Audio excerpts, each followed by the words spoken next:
waktu ketika kami berseru pada Engkau, nyata kuasa-Mu Tuhan. Sebab itu Tuhan, lebih lagi di tempat ini kami bersyukur Engkaulah yang berkenan memanggil kami.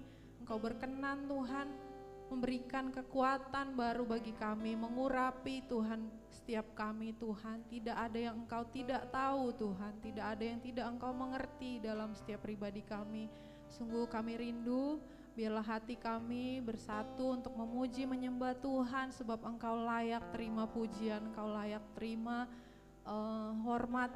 Biarlah lewat puji-pujian, lewat hati yang terbuka untuk mendengar firman-Mu Tuhan, Kau limpahkan buat setiap kami. Terima kasih Tuhan, kita yang sama-sama bersyukur hadir di tempat ini, siap memberikan pujian, telinga yang terbaik buat Tuhan. Kita sama-sama katakan amin. Oke, tos dulu dong kiri kanannya. Allahku dahsyat, Allahku baik. Amin. Ya, amin. Ya, kakak percaya kita datang tempat ini punya kerinduan, punya pengharapan terus ya sama Tuhan. Tapi kakak juga percaya bahwa Tuhan juga punya kerinduan, punya rencana buat setiap kita. Biarlah itu yang menjadi tujuan utama ya, biarlah apa yang menjadi rencana Tuhan itu yang tetap terjadi dalam hidup kita, apapun yang sudah kita lewati. Karena firman Tuhan bilang, mata Tuhan menjelajah seluruh bumi untuk melimpahkan kekuatannya pada orang yang bersungguh hati. Siapa yang setuju, siapa yang mau semakin bersungguh hati mencintai Tuhan, boleh lambaikan tangannya. Weh, tepuk tangan buat kita semua, tepuk tangan buat Tuhan Yesus yang terus bangkitkan kita, amin ya. Mau terus bersyukur sama Tuhan, amin. Weh, kita naikkan pujian, kita katakan sama jiwa kita untuk terus bernyanyi ya. Naikkan pujian sama Tuhan. Ketika dalam tekanan, biarlah kita menaikkan pujian sama Tuhan.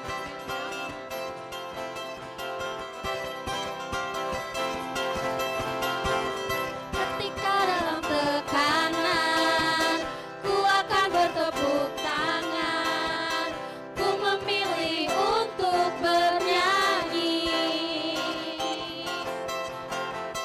Ku buang keluh kesahku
Allah dahsyat ya, layak Amin. dipuji, layak disembah, amin. Amin.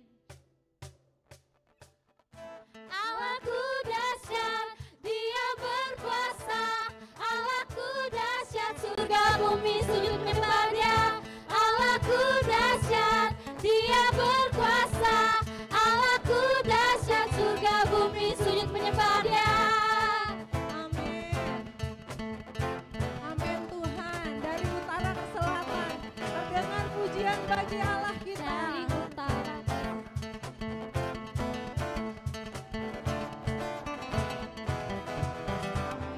Dari utara ke selatan, terdengar pujian bagi Allah.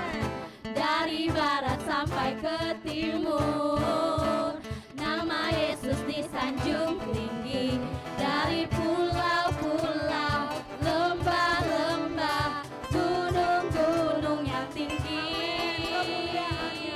kemuliaannya disaksikan, kebesarannya diceritakan. Yesus, Yesus, nama Yesus, nama Yesus disanjung tinggi. Dari pulau-pulau, lembah-lembah, gunung-gunung yang tinggi, Allahku dahsyat berkuasa, seluruh bumi sujud menyembah. Tinggikan namamu, Allahku dahsyat berkuasa, seluruh bumi sujud menyembah.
kita lebih lagi kita menikmati Allah yang hadir di tengah-tengah kita.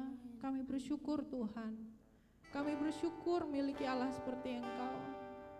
Kami hadir tempat ini karena Engkau terlebih dulu Tuhan hadir di tengah-tengah kami. Memanggil kami Tuhan, melayakkan kami Tuhan. Jadilah kami Tuhan, penyembah-Mu yang menyembah dalam roh dan kebenaran.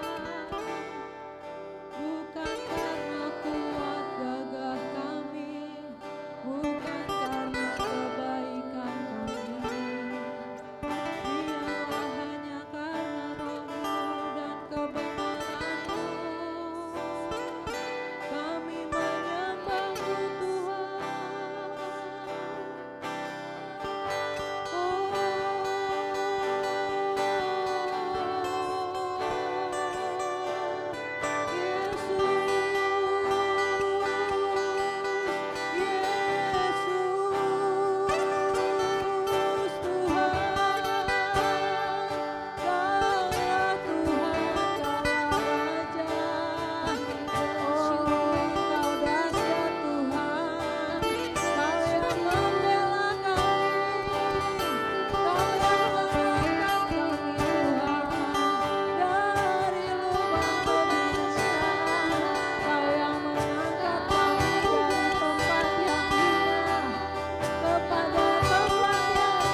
sudah rela mengirim anaknya untuk mati di kayu salib demi kami. Demi menebus kami yang tidak ada harganya. Demi menebus kami dan membawa kami sehingga kami sampai saat ini menjadi anak-anak yang berharga di mata Allah. Karena pengorbanan Yesus, anakmu di kayu salib. Dan kami tidak mau pengorbanan Yesus di kayu salib menjadi pengorbanan yang sia-sia. Pengorbanan Yesus di kayu salib menjadi pengorbanan yang tidak ada artinya. Kami rindu, pakai kami, pakai hidup kami, bahkan seisi rumah kami turut melayani Tuhan sampai akhir hayat kami. Terima kasih Bapa, terima kasih Tuhan. Kami dengar firman-Mu, berkata-katalah bagi kami semua di tempat ini. Dan kami rindu biarlah perkataan dari Roh Kudus bisa menangkap dan memberitahu pada kami apa yang Kau rindukan untuk kami hidup di dalam nama Yesus. Kami berdoa dan mengucap syukur. Kami siap mendengar firman-Mu. Haleluya. Amin. Oke, silakan duduk saudara, saudari.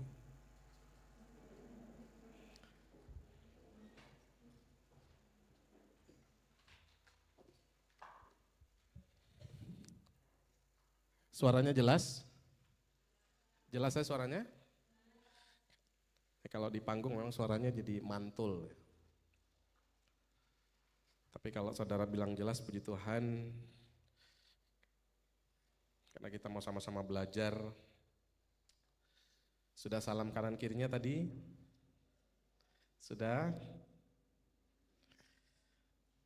Salam lagi deh kanan kirinya, cari 5 orang keluar dari kursinya, bilang cewek sama cewek, cowok sama cowok, kamu ganteng, kamu cantik hari ini.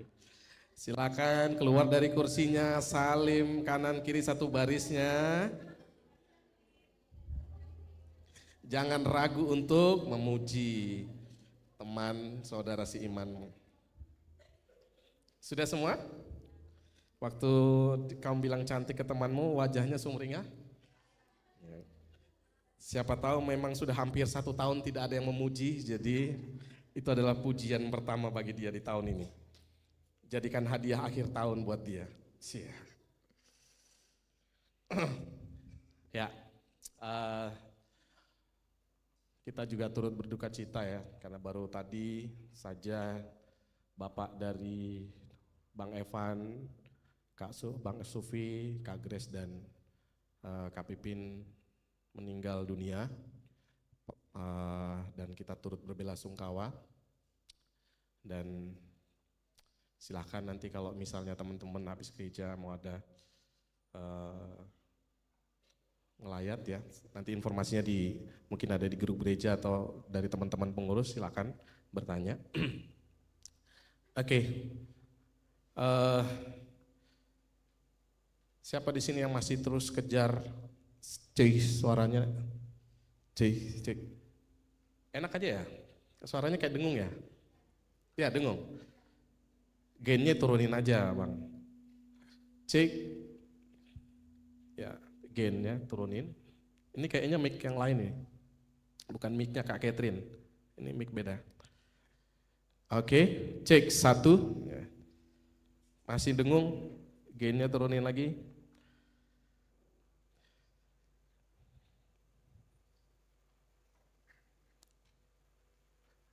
Oke, sepertinya sudah lebih mendingan.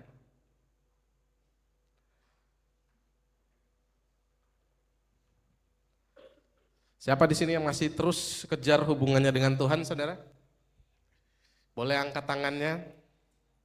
Angkat tangan yang masih terus berjuang mengejar hubungannya dengan Tuhan lewat saat teduh, pembacaan Alkitab setiap hari. Angkat tangan. Ya, angkat tangan tinggi-tinggi. Oke, sampai ibadah selesai ya. Jangan sampai akhirnya kita yang sekarang sudah zamannya gadget, apa-apa sebagai gadget, anak saya yang juga yang kedua, bangun tidur pasti yang dicarinya gadget, pasti yang dicarinya handphone. Kita mesti tahu bahwa memang di zaman saat ini gadget penting ya, dan tidak bisa dipungkiri menjadi hal yang paling penting dalam hidup. Terkadang yang sudah berkeluarga bangun tidur yang dicari handphone duluan bukan istri duluan, jangan-jangan. Atau handphone duluan bukan suami duluan. Atau mungkin handphone duluan cariin baru orang tua. Tapi saudara tahu nggak? Ada efek samping daripada handphone, saudara. Ya. Handphone secara langsung mempunyai dampak positif yang dapat mengganggu atau merusak sel-sel jaringan saudara. Hasil risetnya demikian. Ya. Sebelum saya khotbah, saya mau coba tunjukin. Kemarin ada satu orang sudah saya tunjukin. Coba ambil, ada dua orang di sini. Bang Moses, satu. Sama cowok siapa lagi ya? Oh, ada orang baru datang kayaknya nih, Bang Miguel. Sini Bang. Ya, pas nih. Ini orang baru datang, baru berapa bulan. Tiba-tiba muncul di Samarinda. Sama Bang Moses, 2 orang. Bawa handphonenya. Silakan maju ke depan, ke atas mimbar. Enggak ada yang demam panggung kan? Nanti rambutmu bisa langsung lurus tes. Gitu. Oke, nah handphonenya taruh aja dulu sini. Ya. Enggak disita, enggak, aman. Gimana kabarnya Bang Moses? Puji Tuhan baik Bang. Bang Miguel? Puji Tuhan baik. Oke. Kalian mau ngapain di sini? Oke. Coba berhadapan-hadapan. Ya teman-teman perhatikan ya. Berhadapan-hadapan berdua. Ya, hadap ya. Sekarang coba taruh tangannya satu orang, Miguel di sini. Ah. Nggak usah, kamu udah sini. Sekarang kamu coba tahan kuat-kuat. Cowok kan, pasti kuat ya. Sekarang kamu coba turunkan tangan. Tekan pakai tangan. Kiri, ya. Pakai satu tangan aja. Ya, yang kuat.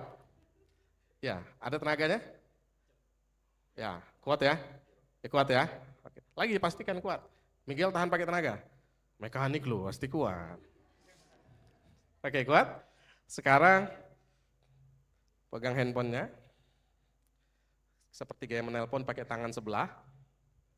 Ya, di sebelah sana. Tadi kan yang dicoba sebelah sini ya, lain sebelah sana. Oke, menyalakan handphonenya. Nyalakan handphone, itu posisinya nyala ya, sinyalnya aktif. Oke, ya silakan. Sekarang kamu tahan kuat. Tetap. Nah sekarang Moses coba turunkan bawah. Yang kuat tahan, tadi bilang kuat. Sudah kuat? Sudah kuat? Lagi. Kok jadi lemah begitu? Nah, saudara bisa lihat, itu adalah efek langsung ketika handphone kita pegang. Secara tidak langsung, radiasi dari handphone akan melemahkan sel-sel kita. Makanya dilarang, ya silakan. Sudah. Kira mau ninggalin sampai selesai kah? Mau temani? Jadi teman-teman bisa lihat itu adalah radiasi yang menyebabkan sel-sel kita bukan rusak tapi melemah. Efek samping dari handphone yang dipakai. Boleh coba nanti. Atau penasaran, mau coba? Nanti coba selesai ibadah ya, sama teman sebelahnya. Kalau kita nggak pegang handphone kita kuat. Tapi begitu handphone kita pegang, badan kita langsung lemas. Itu efek sampingnya, makanya dilarang biasanya tidur berdekatan dengan handphone, betul nggak? Karena memang ada radiasi, dan radiasi memiliki efek samping langsung ke tubuh kita, melemahkan sel-sel kita. Jadi, pergunakan handphone dengan bijaksana, jaga hubungan pribadi dengan Tuhan, amin? Jangan handphone aja terus. Ya. Hari ini kita belajar bersama. Ya. Judul yang saya angkat, No Pain, No Gain. Ya. Ada tahu artinya? Saudara? Ya nanti kita belajar ya. Seringkali beberapa kali, ya, di beberapa kesempatan saya selalu bilang begini, Tuhan menerima kita apa adanya, tapi Dia tidak membiarkan kita tetap apa adanya. Ya, saya ulangin saudara, Tuhan menerima kita apa adanya, tapi Dia tidak membiarkan kita tetap apa adanya. Jadi sekarang kalau memang ada sesuatu yang terjadi dalam hidup kita, artinya Tuhan sedang melatih saudara dan saya. Kalau ada sesuatu yang sedang Tuhan izinkan terjadi dalam hidup saudara, artinya Tuhan ingin melatih kita semua. Amin. Ada seorang pengkhotbah yang sering agak lucu-lucu sih saya dengar, Pak siapa yang lupa ya dari NTT. Dia bilang, antara sukacita dan senang itu berbeda. Kalau senang, kamu dapat uang gajian akhir bulan, ya toh, dapat kiriman dari orang tua, senang nggak? Senang kan? Bayangannya udah bakso, mie ayam, ya enggak ya, nasi bakar, apa gitu, bayangannya. Karena posisinya lagi senang, lagi pegang duit. Tapi berbeda dengan sukacita. Karena firman Tuhan bilang sukacitalah dalam setiap waktu dan setiap saat, saudara. Artinya sukacita dan senang itu berbeda. Ya. Senang bisa menggambarkan suasana hati kita, tapi sukacita itu tidak bisa diukur oleh suasana atau perasaan kita, saudara. Nah, malam ini kita belajar, saudara, ini kita belajar bahwa langkah-langkah kita untuk terus hidup di dalam Tuhan, artinya Tuhan memilih kita dan memiliki tujuan yang jelas atas hidup kita. Ya. Orang yang memiliki tujuan atas hidupnya, dia akan tahu arah tujuan yang jalan yang harus ditempuh, saudara. Contohnya, saya lihat kan ada beberapa teman-teman di sini sekarang lagi hobi olahraga, saya lihat ya, di posting-posting gitu kan, ya. Coba saudara tanya sama yang sering olahraga, Mas lagi siapa ya, Bang ya, atau siapa gitu ya. Tanya, hobi olahraga, kenapa kok akhir-akhir ini kok lagi seneng olahraga gitu. Saya pikir nggak mungkin dia menjawab, nggak apa-apa, iseng-iseng aja. Ya loh, nggak mungkin. Pasti dia punya tujuan, betul nggak? Ya, pasti dia punya tujuan. Entah dia, aku mau kurusin badan misalnya. Aku punya program diet.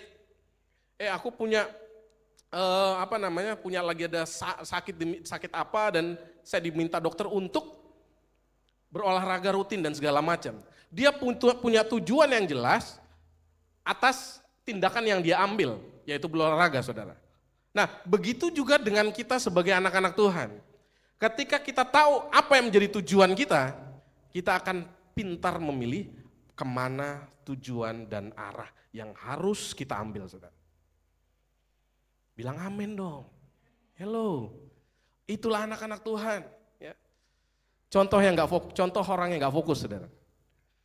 Ya, bersyukur kemarin hari Sabtu istri saya baru ulang tahun, ya, Kak Joy. Terserah kalau mau ngomong hui, terserah. Jadi baru kemarin ulang tahun, ya. Jadi pas ulang tahun saya sudah berpikir, karena saya udah janji sama anggota, sama teman-teman, sama karyawan di Pobo, ya, di tempat kami bekerja, saya bilang saya yang traktir ya buat hari Sabtu ya, gak usah masak, saya yang traktir. Hari Sabtu karena istri saya ulang tahun, ya. Sukacita loh. Gitu. Terus Sabtu pagi, dari Jumat, Sabtu pagi saya bangun, begitu saya bangun saya yang pusing. Aduh, mau masak apa, ini mau kasih apa, karena saya yang duluan ngomong gitu. Ya, ngomong sama teman-teman di Pobo, kalau di tempat kami kerja, kalau saya yang traktir. Saya ngomong sama istri saya, Mi kita masak apa? Mi kita siapin apa segala macam, ini ada singkong, ada ini. Kita rebusin singkong, kita rebusin ubi, kita atau apa gimana gitu kan. Sampai saya lupa bahwa hari itu Sabtu saya belum mengucapin selamat ulang tahun sama istri saya. Saudara bisa bayangin nih, istri saya sih nggak marah, biasa aja, dia pokoknya istri yang paling baik deh. Ya ada sekarang kan, pokoknya ada baju yang sekarang lagi baju yang lagi hits itu ya. Banyak wanita di luar sana tapi istriku adalah yang terbaik. Saya mau sablon sih, nanti taruh di baju gitu. Jadi ketika saya pusing pikirkan apa yang harus saya bawa atau saya masak buat di teman-teman di tempat saya bekerja, saya ingat saya belum ngucapin ulang tahun sama istri saya. Astaga Mi, kan belum ngucapin. Saya peluk istri saya ngucapin ulang tahun, saya ngerasa bersalah. Pelajarannya begini, saudara. Ketika masalah yang kita lihat, fokus tujuan utama kita terkaburkan. Betul nggak? Betul nggak? Masalahnya sebenarnya tujuan utamanya adalah merayakan ulang tahun untuk istri saya. Tapi saya bingung, saya sudah duluan berpikir dan pusing memikirkan apa yang harus saya masak untuk orang yang saya traktir di tempat kerja saya. Saudara bisa lihat, ya. Saudara bisa lihat, karena kita fokus dengan masalah sampai kita lupa apa yang menjadi tujuan sebenarnya. Nah, Tuhan tidak mau ketika kita menjadi anak-anak Tuhan yang akhirnya karena masalah yang ada di depan kita terlihat lebih besar sehingga tujuan Tuhan atas hidup kita menjadi kabur, saudara. Tujuan utama atas hidup kita menjadi tidak terlihat karena masalah. Dan itu Tuhan tidak mau. Amin. Ya. No pain, no gain. Ya. Artinya adalah keberhasilan tak akan dicapai tanpa usaha. Kayak kita ucapin sama-sama. Ya. Saya bilang no pain, no gain, saudara bilang keberhasilan tidak akan dicapai tanpa usaha. No pain, no gain. Kayak lagi, no pain, no gain. Amin. Keberhasilan tidak akan pernah dicapai tanpa ada usaha yang kita lakukan. Saudara ingin punya nilai yang baik, saudara belajar, betul? Saudara yang lagi tes CPNS, saudara ingin lulus tes CPNS, saudara belajar cari cara gimana caranya mengerti soal-soal yang nanti kira-kira keluar apa. Saudara usaha. Ya. Dan banyak hal di dalam hidup kita yang kita usahakan agar semua bisa berhasil. Dan jangan sampai itu semua menjadi sia-sia, karena salah tujuan. Ya. Semakin banyak penderitaan yang Tuhan izinkan, artinya semakin besar yang Tuhan persiapkan untuk kita, saudara. Pernah enggak saudara membayangkan diri saudara menjadi orang yang ngerasa orang yang paling banyak masalah di dunia ini? Ya enggak ya? Ya enggak sih? Ya. Terkadang kita mikir hidup teman kita itu lebih enak daripada hidup kita. Si Meta, Mita gitu. Suaminya ganteng, opa-opa Korea, kerjanya baik. Saya sudah segini, nikah belum gitu. Kerja masih pindah-pindah. Mau jadi apa saya ini? Aduh gitu. Ya, terkadang kita merasa kehidupan kita, ya, apa yang Tuhan izinkan, sepertinya besar sekali yang harus kita hadapi. Tapi saya malam ini mau katakan sama saudara, jika itu saudara anggap menjadi penderitaan yang mungkin menurut saudara itu adalah penderitaan yang besar, bersyukurlah saudara. Karena ada tanggung jawab yang besar Tuhan sudah persiapkan buat saudara. Amin. Amin. Halo. Saya ngeliat wajah-wajahnya, wajah-wajah gak mau kena masalah atau mau kena masalah. Siapa di sini yang gak punya masalah? Ada? Siapa di sini yang punya masalah? Loh, kenapa sih? Saya tanya lagi, siapa di sini yang nggak punya masalah? Siapa di sini yang punya masalah? Angkat tangan, saudara. Saya pikir kalau ada orang yang bilang saya tidak punya masalah, saya pernah, saudara, ya, saking merasa rohaninya, ya, ketika pendeta bertanya, hamba Tuhan bertanya, siapa di sini yang nggak punya masalah? Saya angkat tangan. Ngerasa orang paling hebat, saudara. Terus pendeta bilang begini, bro, dulu belum panggil bro ya, dulu panggil mas apa saya lupa ya. Mas, berarti saudara sudah nggak layak ada di dunia. Kira-kira begitu. Bagaimana kalau habis ini kita sakramen penyerahan diri, kan gitu ya. Saya dibilang seperti itu, ya kan gitu ya. Karena memang pada dasarnya kita akan punya masalah. Ya. Dan masalah-masalah akan terus ada di dalam setiap kita. Saya mau katakan begini saudara. Kalau kita mau ikut Tuhan, bukan berarti kita mau lepas dari masalah kita. Nanti kita belajar ya, karena memang saya ada tulis di sini. Ya. Nah, Tuhan seringkali membawa kita untuk keluar dari comfort zone kita atau tempat kenyamanan kita. Ya. Dan di luar tempat kenyamanan justru kita disertai oleh Tuhan dan kuasanya selalu mengikuti kita, saudara. Ada satu adik persekutuan saya cerita, Bang, kayaknya hidupku ini kayaknya flat-flat aja ya gitu. Ya. Sepertinya hidup saya ini tiap hari ya flat, seperti nggak ada masalah, sepertinya ya fine-fine aja gitu. Dia bilang begitu. Saya cuman katakan, saya bilang sama dia begini. Bisa jadi apa yang kamu rasakan berarti saat ini kamu tinggal dalam zona nyaman kamu. Kamu tinggal dalam comfort zone kamu. Keluar dari situ dan berani ambil tindakan yang berani. Ya. Terkadang kan gini ya, banyak orang Kristen yang masih belum sadar. Kalau saya bertanya sama saudara, sekarang saya bertanya sama saudara, siapa di sini yang merasa saudara adalah pembawa damai? Siapa di sini yang merasa saudara adalah pembawa terang?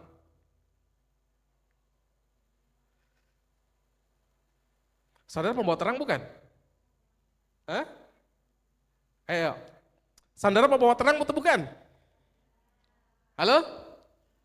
Hah? Pembawa terang atau bukan? Pembawa damai atau bukan? Jadi saudara apa? Saudara dan saya terang itu sendiri. Saudara dan saya saudara dan saya damai itu sendiri. Artinya kalau kita ini damai yang Tuhan ciptakan untuk sekitar kita, berarti ada konfrontasi saudara.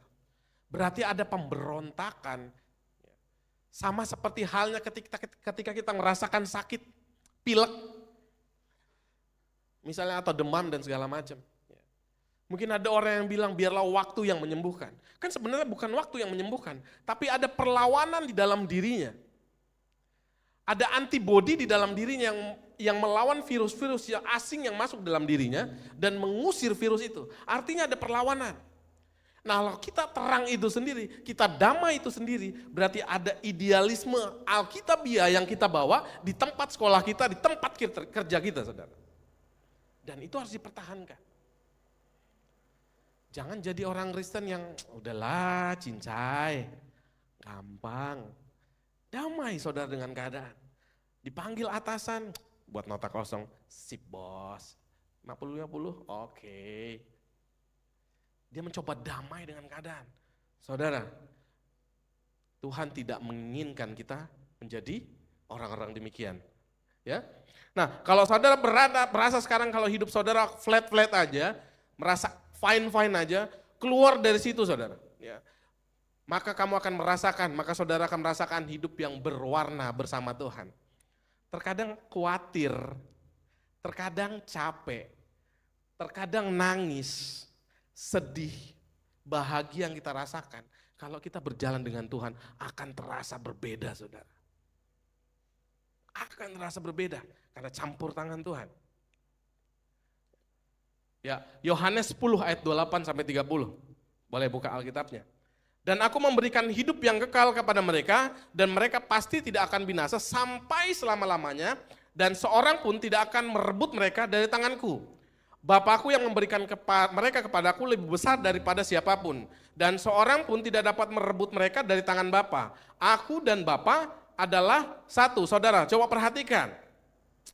Siapa yang memberikan hidup kekal kepada kita? Tuhan memberikan hidup yang kekal kepada mereka dan mereka pasti tidak akan binasa sampai selama-lamanya. Perhatikan, dan seorang pun tidak akan merebut mereka dari tanganku. Sukacita yang berasal daripada Tuhan tidak bisa direbut oleh apapun dan siapapun. Saudara. Amin. Koreksi diri saudara. Apa selama ini saudara merasa menjadi orang yang sering disetir oleh keadaan?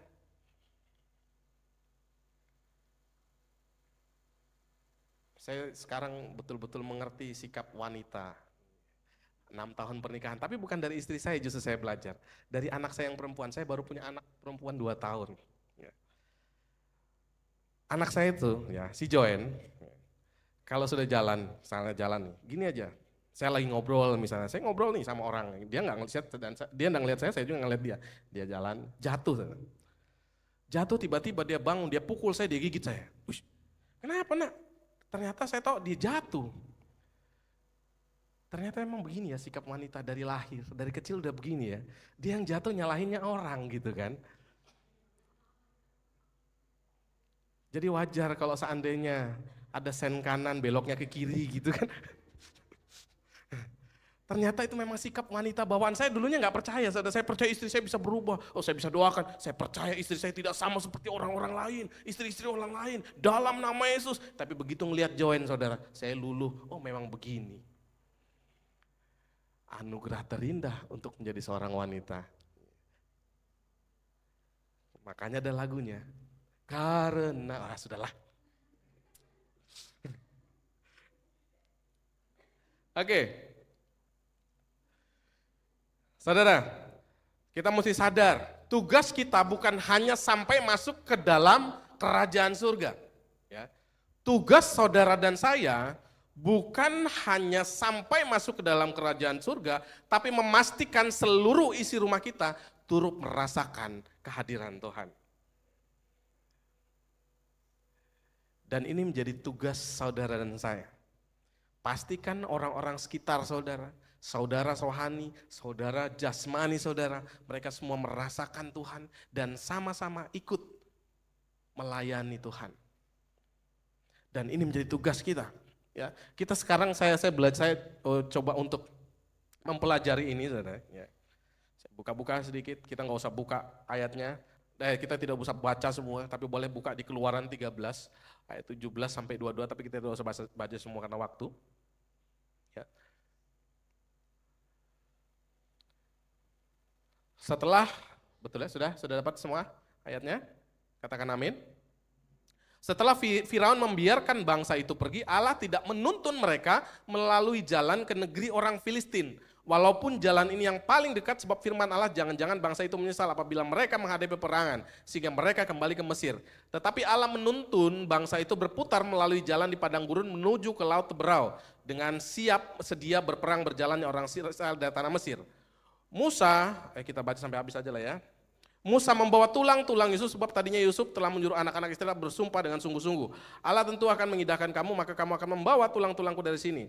Ayat 20, demikianlah mereka berangkat dari Sukot dan berkemah di Etam di tepi padang gurun. Tuhan berjalan di depan mereka pada siang hari dalam tiang awan untuk menuntun mereka di jalan. Dan pada waktu malam dari tiang api untuk menerangi mereka, sehingga mereka dapat berjalan siang dan malam. Ayat 22, dengan tidak beralih, tiang awan itu tetap ada pada siang hari dan tiang api pada waktu malam hari. Saudara, saya coba copy, ini adalah peta, ya tampilkan slide-nya.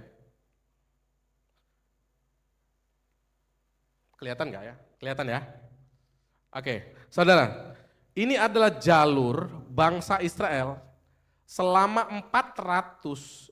setelah dijajah selama 430 tahun oleh bangsa Mesir, mereka keluar di bawah Tuhan, ya, dipimpin oleh Musa, keluar dari tanah Mesir. Jalurnya ini, saudara. Saudara lihat, di bawah berputar-putar dan sampai di sini. Ayat 17 dikatakan, membiarkan bangsa itu, Allah tidak menuntun mereka melalui jalan ke negeri orang Filistin. Seharusnya kalau mau dekat, mereka bisa lewat sini dong. Betul enggak? Betul enggak? Seharusnya Tuhan bawa saja mereka dari sini. Dari samping Laut Teberau. Sambil jalan lewat dekat laut ya, pinggir pantai, memandangi pemandangan ya, healing ya kan gitu ya. Berenang kadang-kadang berhenti gitu. Ya enggak ya? Tapi kenapa Tuhan bawa mutar-mutar seperti ini, saudara?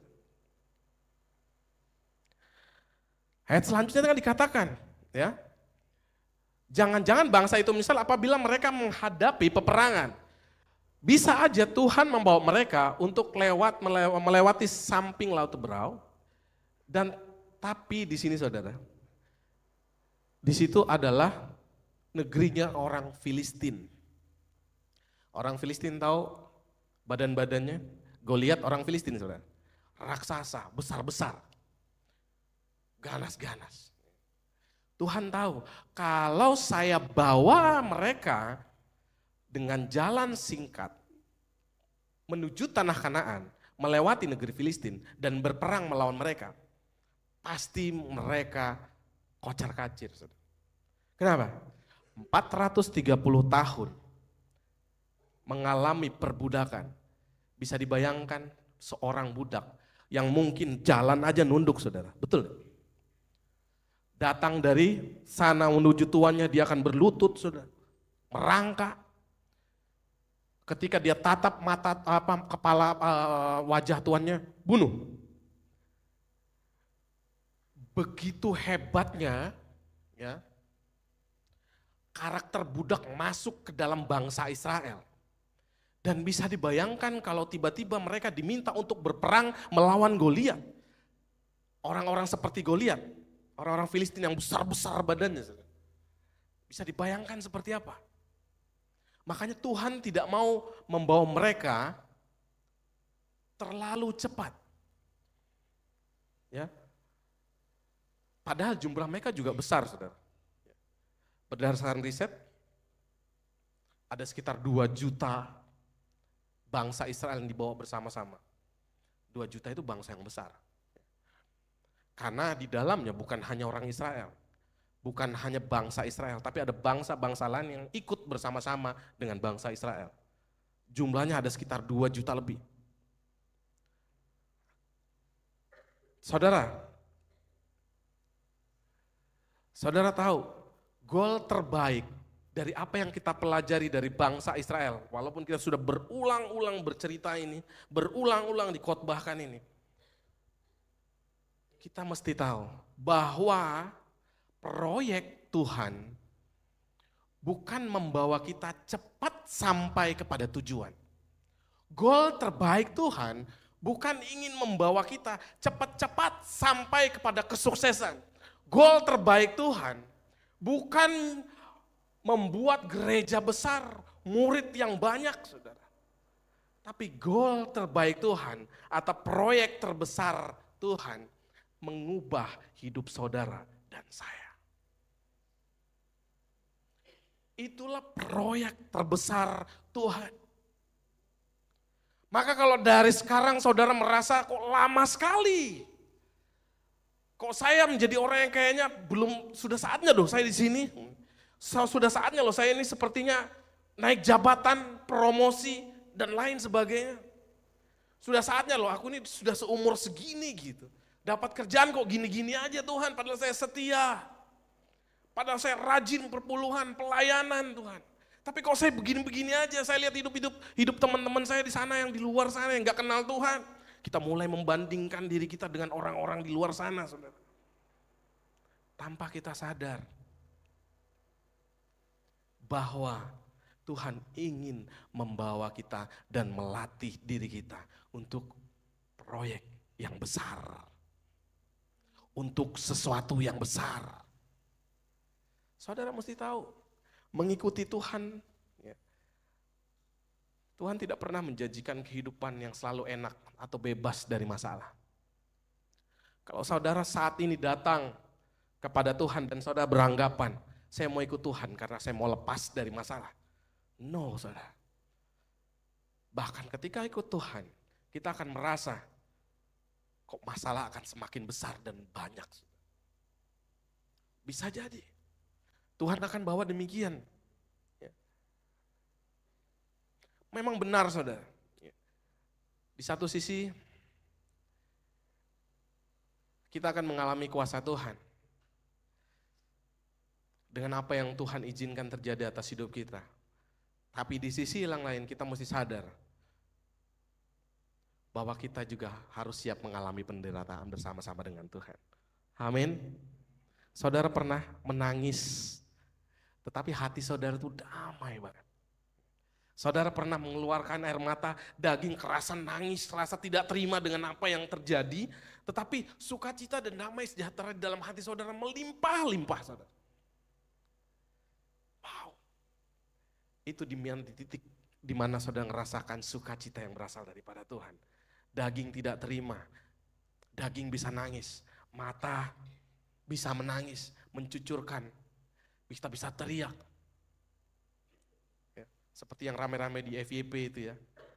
Ketika naik ke gunung, limpahkan, curhatkan. teriak dengan keras. Di atas gunung, 2 orang wanita. Dia sudah siap-siap. Teriaknya cuma gitu doang, kirain teriaknya teriak keras gitu. Gitu doang. Kita buka ya. Di Kisah Para Rasul 12 ayat 22 sampai 34. Kisah 16 ayat 22 sampai 34. Boleh ditampilkan di slide? Ayo kita baca bersama.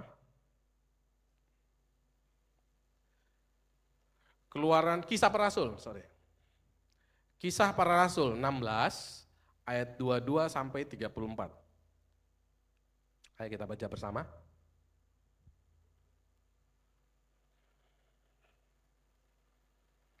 Wanita baca ayat 22, pria baca 23 sampai di ayat 34. Silakan. 16, 22. 1, ladies first ya, wanita dulu. 1, 2, 3.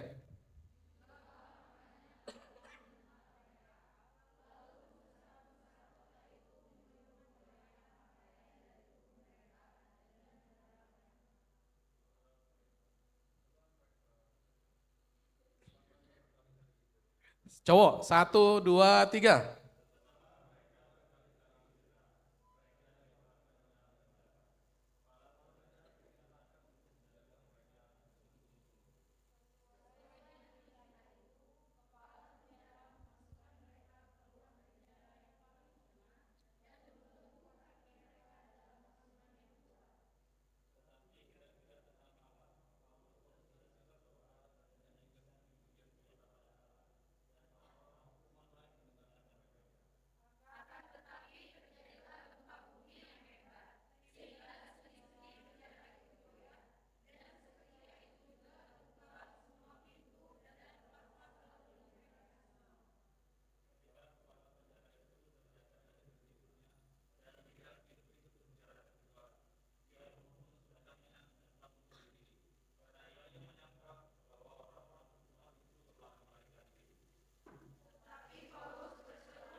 Oke, ada suatu kisah saudara, dan ini adalah kisah nyata, karena firman Tuhan ditulis berdasarkan dari kisah nyata, dari 2300 tahun yang lalu, dari Paulus dan Silas.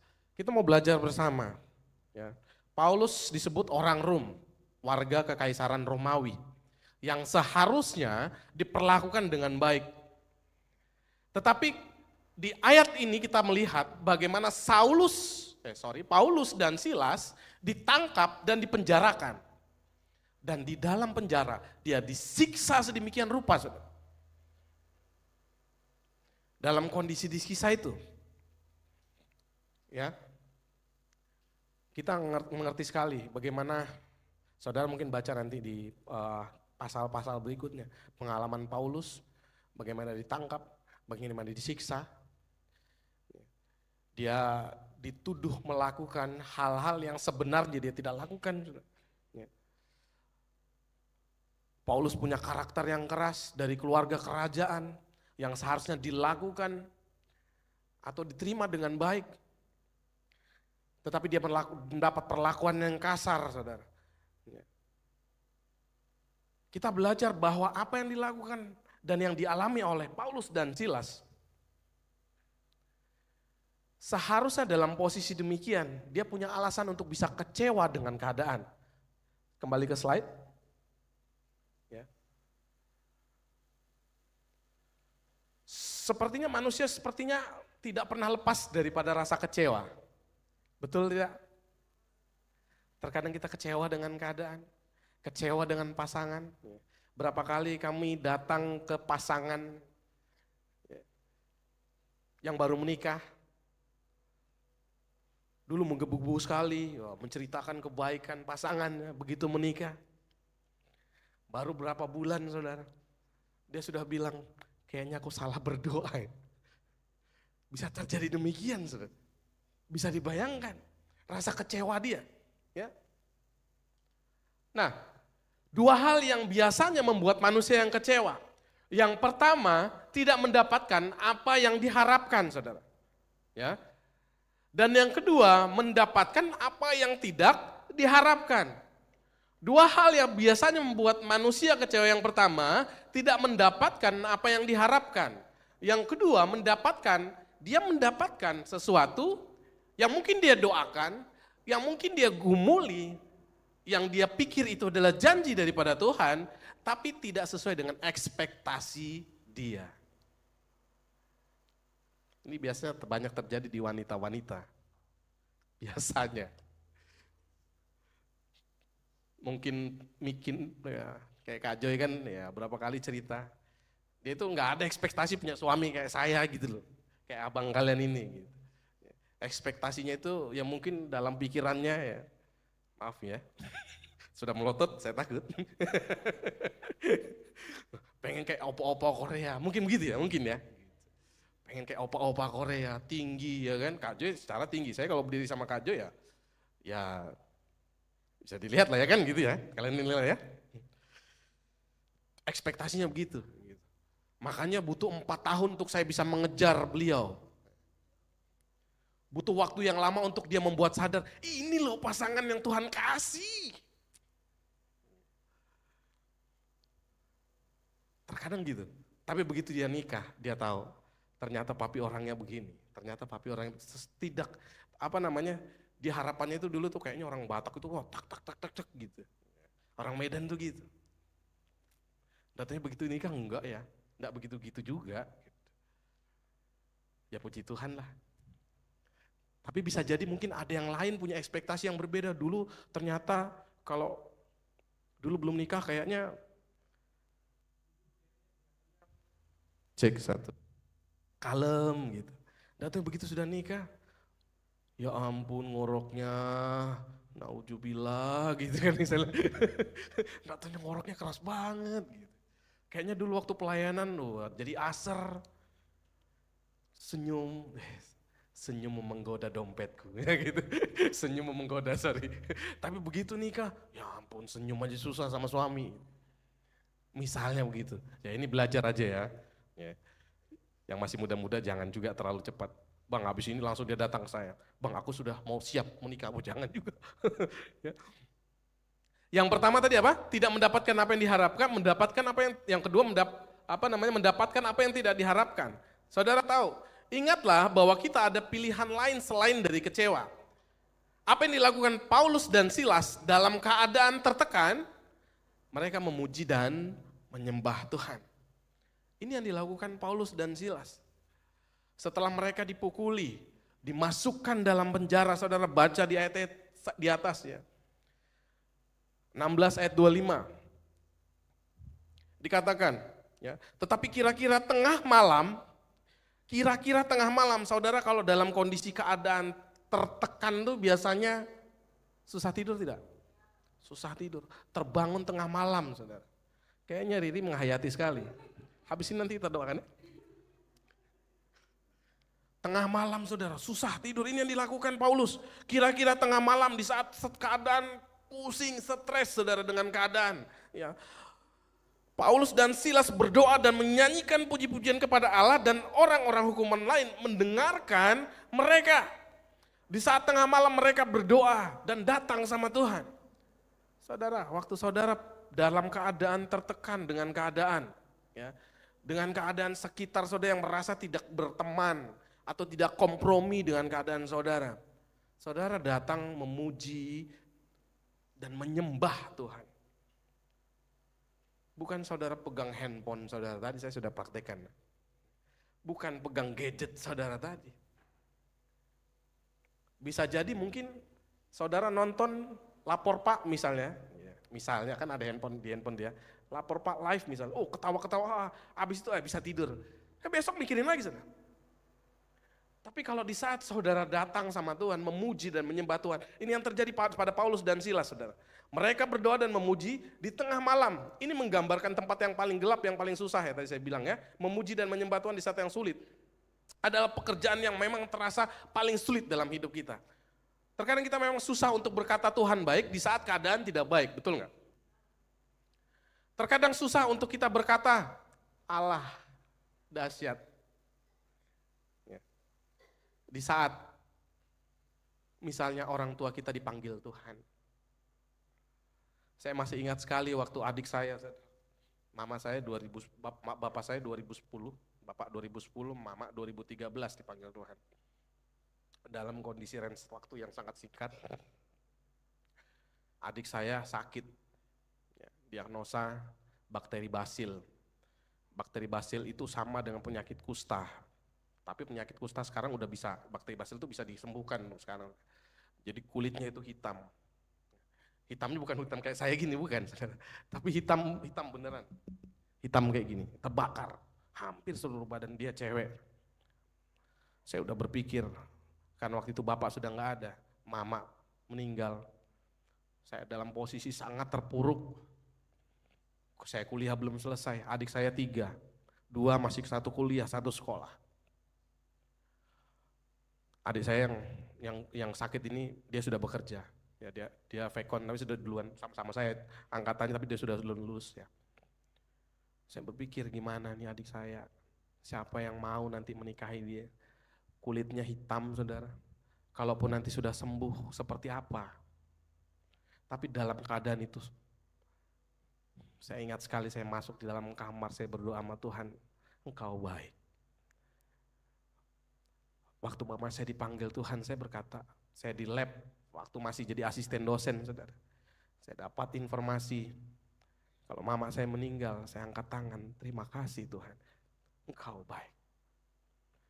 2013, yang paling terpukul bapak saya, waktu bapak saya meninggal, karena baru 4 bulan bapak saya terima Yesus, tuh, dipanggil Tuhan. Baru itu, waktu itu saya ngerasakan bapak itu manggil saya sayang, saudara. Jarang-jarang ada orang Medan, saudara, orang Batak panggil anaknya tuh sayang, saudara.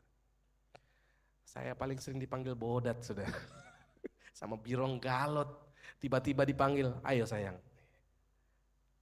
Bapak antar ke gereja. Waktu itu komsel kami diantar sama bapak saya, komsel gabungan. Ditungguin sampai selesai. Saya didukung kegiatan-kegiatan rohani, saudara. Walaupun mama saya protes, Ucok gak usah banyak-banyak ikut kegiatan. Dulu waktu pertama-tama bertobat ya. Ikut ibadah sana seminggu bisa 3 kali, bisa 5 kali, bisa 6 kali ibadah. Habis persembahannya, uang buat persembahan katanya gitu. Karena kuliah kan, minta uang terus gitu. Ya. Tapi waktu itu saya berkata sama Tuhan, terima kasih Tuhan. Bisa enggak kita demikian? Percaya saudara, bisa. Amin. Ya. Memuji dan menyembah Tuhan di masa-masa sulit, membuktikan yang pertama, kita mengenal Tuhan yang sebenarnya, saudara. Ya, ini membuktikan bahwa kita mengenal siapakah Tuhan yang ada di dalam kita. Tuhan yang besar yang ada di dalam hidup kita, saudara. Kita menjadi mengenal bahwa kita punya Allah yang baik di tengah keadaan-keadaan yang kita alami. Amin. Maka bersyukurlah setiap apa yang Tuhan izinkan terjadi atas hidupmu. Hidupmu mungkin banyak kejutan, saudara. Banyak kejutan, baru selesai masalah sini. Baru melangkah berapa kali ke depan, sudah ada masalah yang baru. Tapi saat itu engkau bisa berangkat tanganmu dan berkata, terima kasih karena aku mengenal Tuhan yang sebenarnya. Yang kedua, memuji dan menyembah Tuhan di masa-masa sulit membuktikan Pujian membebaskan hati dan jiwa kita. Dan sikap pujian penyembahan kita memerintahkan jiwa kita untuk memuji Tuhan, saudara. Ya.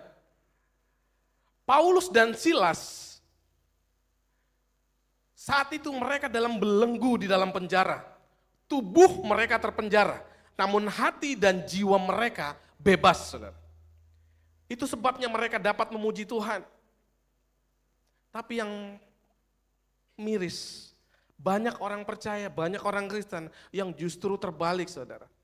Tubuh mereka bebas saat ini, tapi pikiran dan jiwanya terbelenggu, terpenjara, tidak bebas, saudara. Dia takut untuk melangkah karena pikirannya sudah terbatasi. Dia menjadi orang yang gagal. Dia takut mengambil suatu keputusan dalam hidupnya. Karena ada trauma yang memenjarakan dia, saudara. Pujian dan penyembahan itu merupakan sikap kita memerintahkan jiwa untuk memuji Tuhan. Amin. Perintahkan jiwamu, perintahkan pikiranmu, perintahkan perasaanmu untuk memuji Tuhan. Ya. Yang ketiga, memuji dan menyembah Tuhan di masa-masa sulit membuktikan. Memuji Tuhan dalam masa sulit meneguhkan iman, bukan perasaan. Ya. Memang masalah kita itu nyata, saudara. Dan Tuhan tidak ingin kita berpura-pura seperti kita tidak punya masalah. Karena memang masalah yang ada itu nyata. Tapi kita mesti tahu bahwa Tuhan juga nyata dalam kehidupan kita. Rasa takut dan khawatir wajar, saudara. Tapi kalau rasa takut dan khawatir sudah mulai menguasai diri saudara, berarti ada yang salah di dalam diri saudara. Bisa jadi saudara mungkin tidak lagi memprioritaskan pujian dan penyembahan saudara kepada Tuhan. Ya. Paulus dan Silas tidak menyanyi dan memuji Tuhan karena ingin dibebaskan dari penjara, saudara. Ketika dia berdoa tengah malam, bukan karena keadaan saya ingin bebas dari penjara ini. Ya. Buktinya saudara, ketika ia ingin dilepaskan, ayo kita baca ayatnya. 27-28. Dosa selainnya nggak usah saya bacakan aja ya. Ketika kepala penjara itu terjaga dari tidur dan melihat pintu-pintu penjara terbuka, ia menghunus pedangnya hendak membunuh diri. Karena ia menyangka bahwa orang-orang hukuman itu telah melarikan diri. Ayat 28, tetapi Paulus berseru dengan suara nyaring, jangan celakakan dirimu sebab kami semuanya masih ada di sini. Ada enggak kesempatan untuk Paulus dan Silas untuk lari dari penjara? Halo? Ada? Kesempatan terbuka lebar, saudara. Tapi apa yang dilakukan Paulus dan Silas? Dia justru meneguhkan kepala penjara bahwa dia masih ada di sini. Kami tidak lari, kami ada di sini. Ini membuktikan ya bahwa Paulus dan Silas berdoa tengah malam bukan karena ingin bebas dari penjara. Saudara, janganlah kita memuji dan menyembah Tuhan karena hanya ingin masalah kita diselesaikan oleh Tuhan. Amin. Orang yang dapat memuji dan menyembah Tuhan seperti Paulus dan Silas adalah orang-orang yang dewasa secara rohani. Bagaimana saudara bersikap setiap hari berdoa datang sama Tuhan? Ceritakan masalahmu, tapi minta Tuhan untuk tuntun dan pegang bersama-sama melewati masalah itu. Amin. Yang keempat, memuji dan menyembah Tuhan di masa-masa sulit membuktikan. Pujian membawa kesaksian bagi orang-orang lain yang belum mengenal Tuhan. Perbuatan Paulus dan Silas berbeda dengan orang-orang lainnya yang dalam penjara tersebut. Ya. Perbuatan mereka menjadi saksi dan pengaruh. Di ayat 29 sampai 34, saya bacakan yang singkat aja. Kepala penjara itu menyuruh membawa suluh, lalu berlari masuk dan dengan gemetar tersungkurlah ia di depan Paulus dan Silas. Ia mengantar mereka keluar sambil berkata, Tuan, apakah yang harus aku buat supaya aku selamat? 31, jawab mereka, percayalah kepada Tuhan Yesus Kristus dan engkau akan selamat, engkau dan seisi rumahmu. Lalu mereka memberitakan firman Tuhan kepadanya dan kepada semua orang yang ada di rumahnya. Pada jam itu juga kepala penjara tembok mereka dan membasuh bilu mereka. Seketika itu juga ia dan keluarga memberi diri dibaptis. Pujian membawa kesaksian bagi orang-orang lain yang belum mengenal Tuhan. Amin. Silakan pemain musik boleh naik. Terkadang memang Tuhan akan pakai cara-cara untuk mempromosikan siapa diri kita. Yang mungkin cara-cara yang dilakukan tidak enak untuk daging kita. Kita tidak terima dengan cara Tuhan.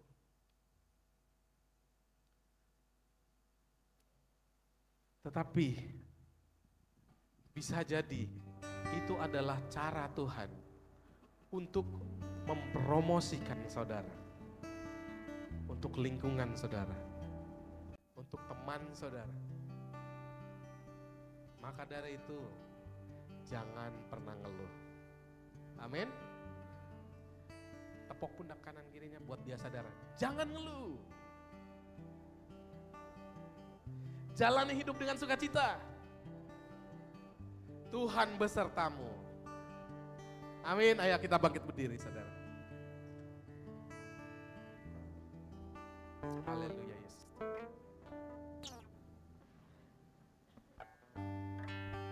Ku hidup karena percaya.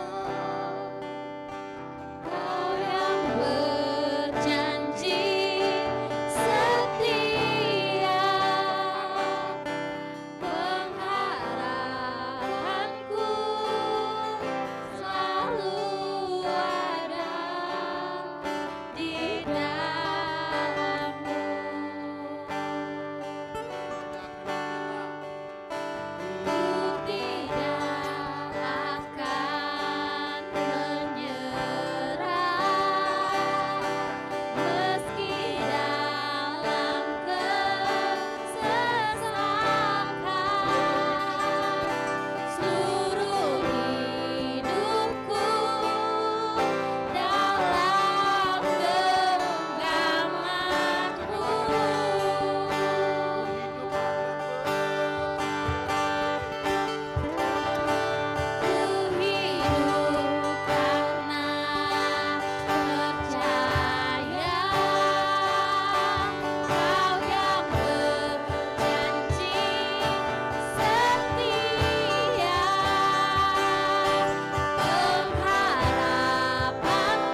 jiwaku, hai pikiranku, hai mataku, sujudlah menyembah Tuhan.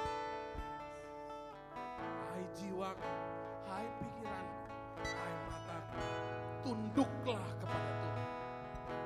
Tidak ada satu kuasa apapun yang dapat menyetir kehidupan kami.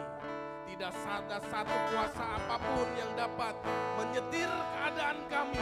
Karena Roh Kudus yang besar ada di dalam hati kami, menguasai penuh jiwa dan tubuh kami di dalam nama Yesus. Rasa kecewa tak bisa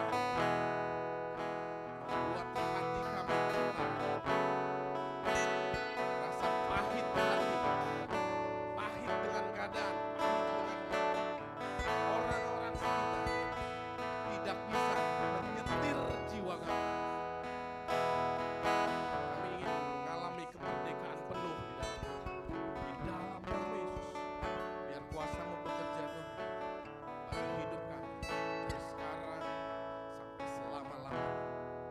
Kuasa terus mengalir sampai kemuliaan Tuhan dinyatakan dunia ini lewat hidup kami.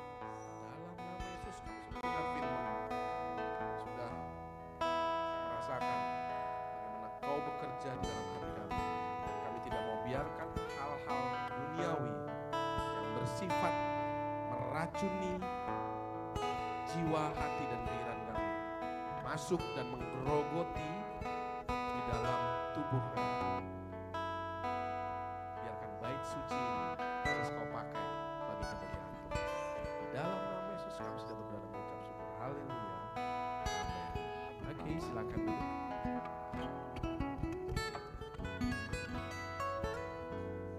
Puji Tuhan, terima kasih. Siapa yang bersyukur sama Tuhan buat kebenaran firman Tuhan sore ini? Amin. Sebelum kita mengakhiri ibadah kita akan berikan persembahan. Kakak ajak kita lagi berdiri yuk.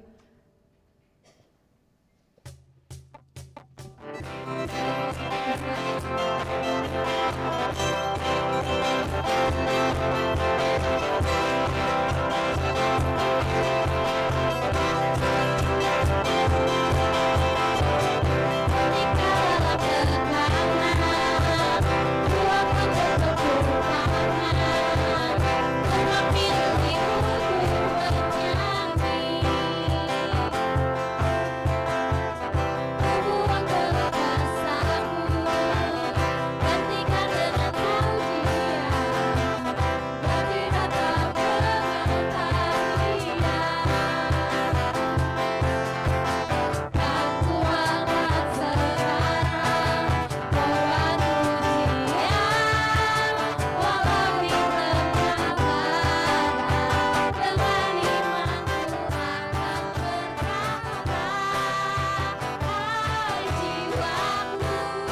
kasih dan cinta-Mu yang mengajarkan kami untuk kami juga dapat mencintai dan mengasihi orang sekitar kami.